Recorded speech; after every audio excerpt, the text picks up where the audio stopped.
Bienvenue sur Les Jongleuses, le podcast des femmes bien occupées qui jonglent entre le perso, le pro et tout le reste. Ici, on s'intéresse à la balle la plus importante de votre jeu, on s'intéresse à vous.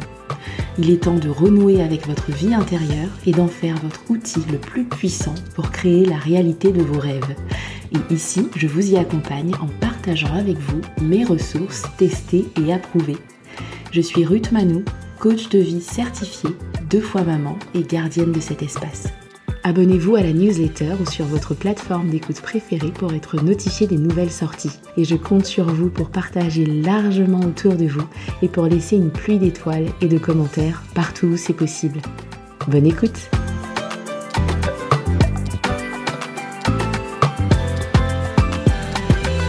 Hello tout le monde! Je suis ravie de vous retrouver pour ce nouvel épisode sportif.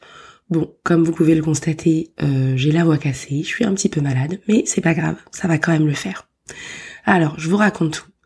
En novembre, le 17 novembre très précisément, j'ai pour la première fois été capable de porter, ou plutôt de pousser un poids à 3 chiffres à la salle de sport. Et donc, ça fait un peu plus d'un mois que je pousse avec mes petites jambes 100 kilos quand je vais à la salle.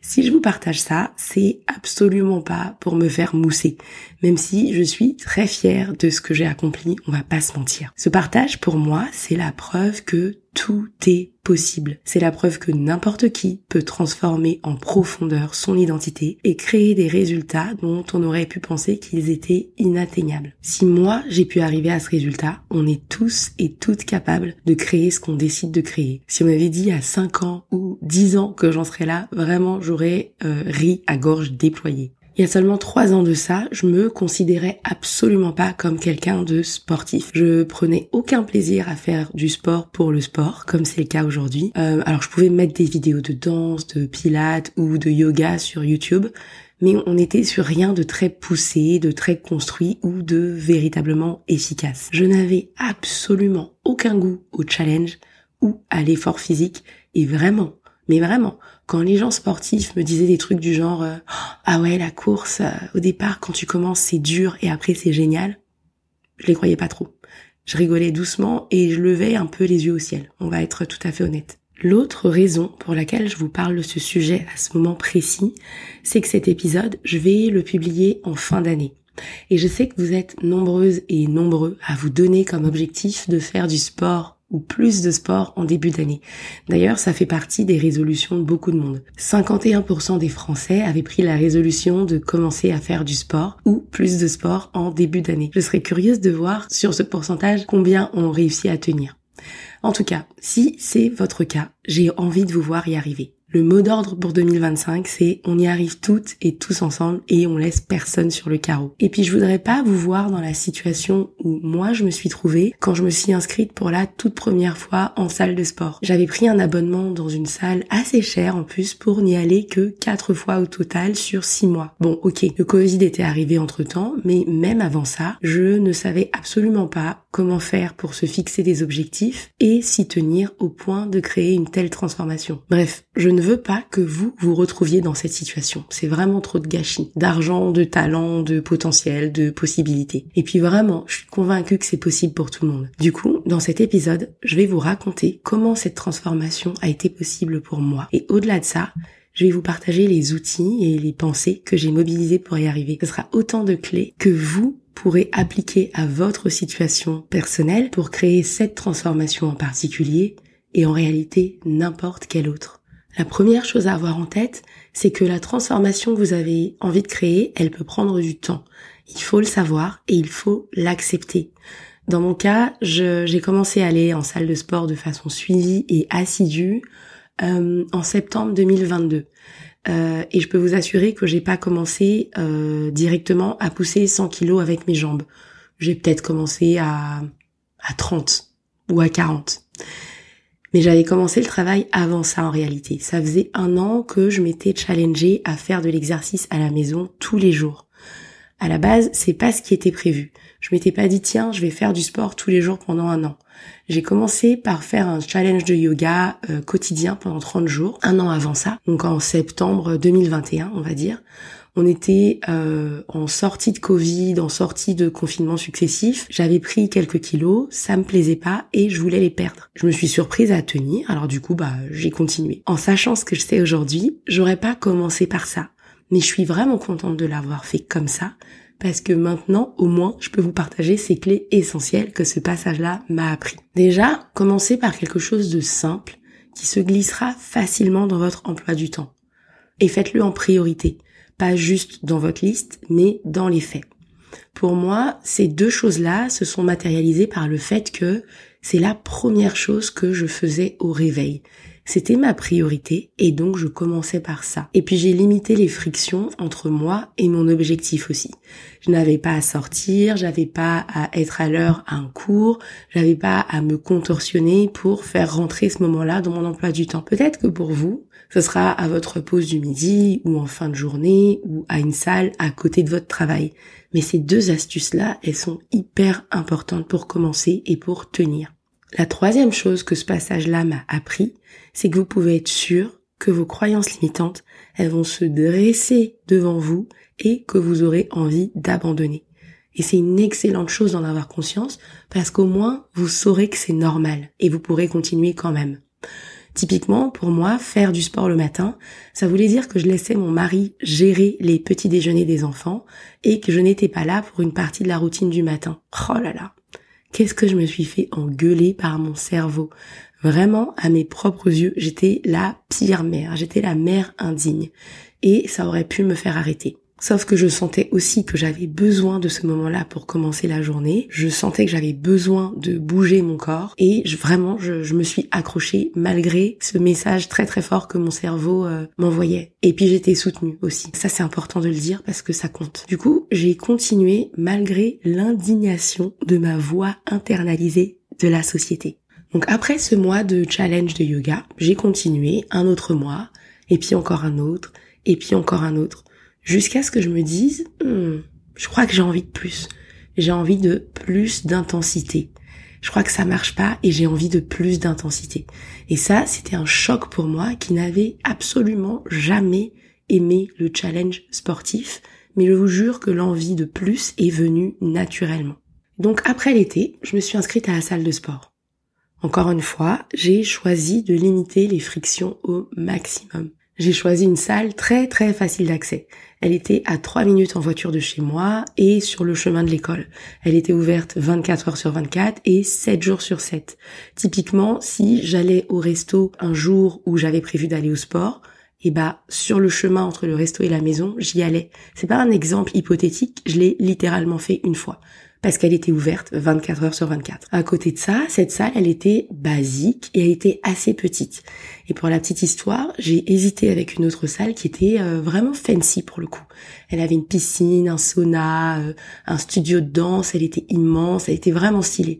Sauf qu'elle était un peu plus loin, elle était pas sur le chemin de l'école et il n'y avait pas beaucoup de place de parking. Pour y accéder, le plus simple c'était d'y aller à pied et je trouvais que ça rajoutait pas mal de temps à la session de sport en elle-même. Sans compter que le chemin pour y aller comptait une portion pas hyper fréquentée et pas du tout assez éclairée à mon goût. C'est tout ça, la friction.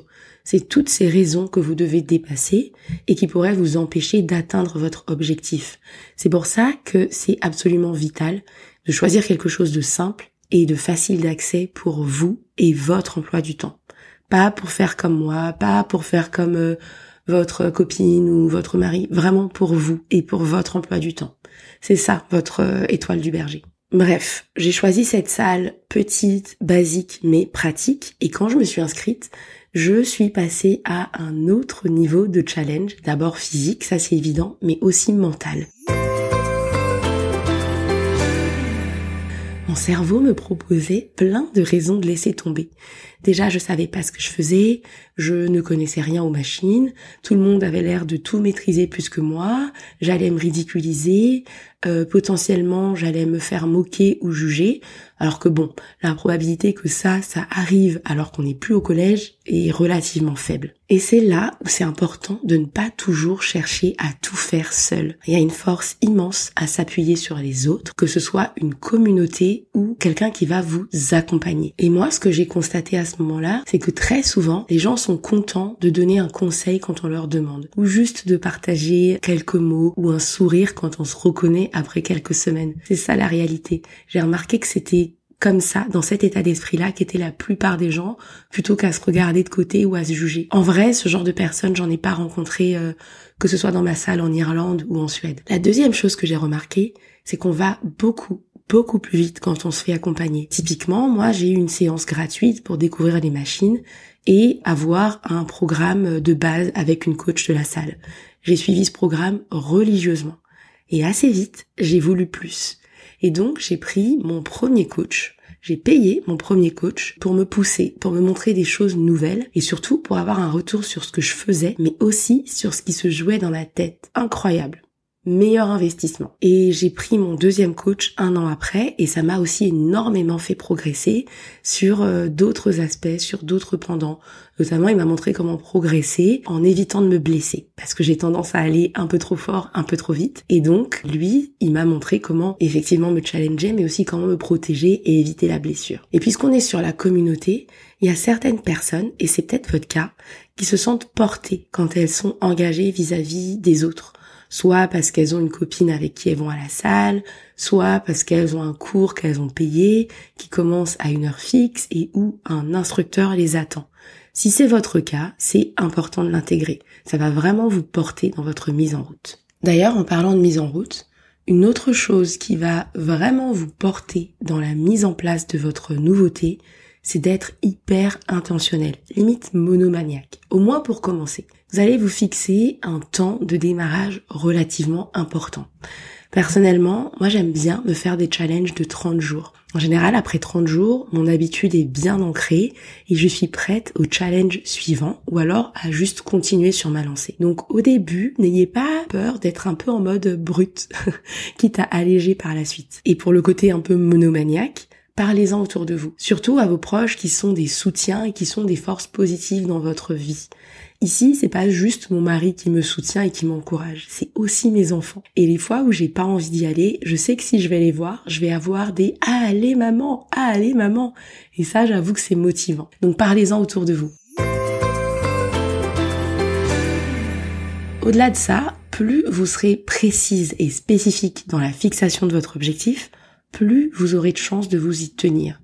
Je vous donne un exemple avec l'approche que je vais adopter pour 2025. Je compte aller à la salle au moins 2 fois par semaine. En vrai, mon vrai idéal, ce serait 3 ou 4 fois.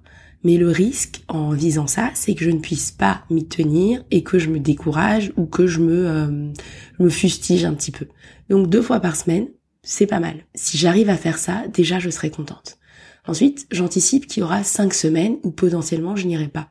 Il y aura les vacances d'été, les vacances de Noël, des maladies diverses et variées par-ci par-là. Donc 5 semaines en moins. Du coup, ça me fait 2 sessions sur 47 semaines et ça donne 94 sessions. Pour arrondir et avoir un joli chiffre un peu cool en tête, je me donne comme objectif 100 sessions à la salle sur 2025. Et ce que je fais là, le fait de partager cet objectif avec vous, ça m'engage encore un peu plus. Et si je veux aller encore un peu plus loin sur l'engagement public, je vais partager cet objectif sur mes réseaux sociaux. D'ailleurs, je crois que je vais le faire, tiens. Ouais, je vais le faire. Et je vais même partager mon avancement, le décompte de mes sessions, par exemple. Ça, c'est moins pour le côté engagement que pour la satisfaction de me voir progresser et de me voir cocher ces petites cases. Voilà. Vous avez 3 clés supplémentaires pour vous lancer et pour y arriver. Mais vraiment, si un de vos objectifs pour 2025 est de vous mettre au sport, ne le jetez pas en l'air comme ça, comme une résolution vide de sens. Prenez ces conseils et appropriez-les-vous. Ils sont applicables pour cette transformation-là. Mais si vous regardez bien, ça peut s'appliquer à n'importe quel domaine de votre vie en réalité. Mais allez-y, vraiment. Parce que non seulement vous serez fiers de vous pour avoir commencé quelque chose de nouveau en vous y tenant, mais les effets secondaires, on va dire, sont absolument dingues. Pour moi, j'ai profondément transformé des croyances que j'avais sur moi-même.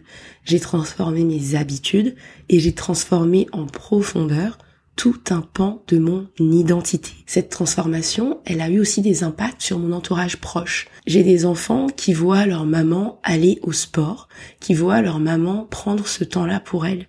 Et ça, c'est hyper important dans leur construction, à mon sens. À côté de ça, mon mari s'y est remis aussi plus sérieusement. Et j'avoue qu'on se tire un peu la bourre. Et puis, ça a aussi eu des effets sur mon alimentation que j'ai naturellement eu envie d'améliorer et sur mon sommeil parce que je vois l'impact sur mes entraînements quand je dors mal. Et en vrai, c'est pour ça qu'on se fixe des objectifs transformateurs. Pas juste pour le résultat escompté, mais aussi pour l'onde de choc et les belles surprises qu'elle crée dans son passage. J'ai trop hâte de voir ce que vous allez créer comme transformation sportive. Est-ce que vous allez me rejoindre à la musculation? Est-ce que vous allez nager dans un lac en toute saison comme Amandine, mon ancienne cliente et amie? Est-ce que vous allez devenir marathonienne? J'ai trop hâte de voir. N'hésitez pas à le partager avec moi. J'espère en tout cas que cet épisode vous aura apporté des clés pour vous lancer avec confiance et enthousiasme.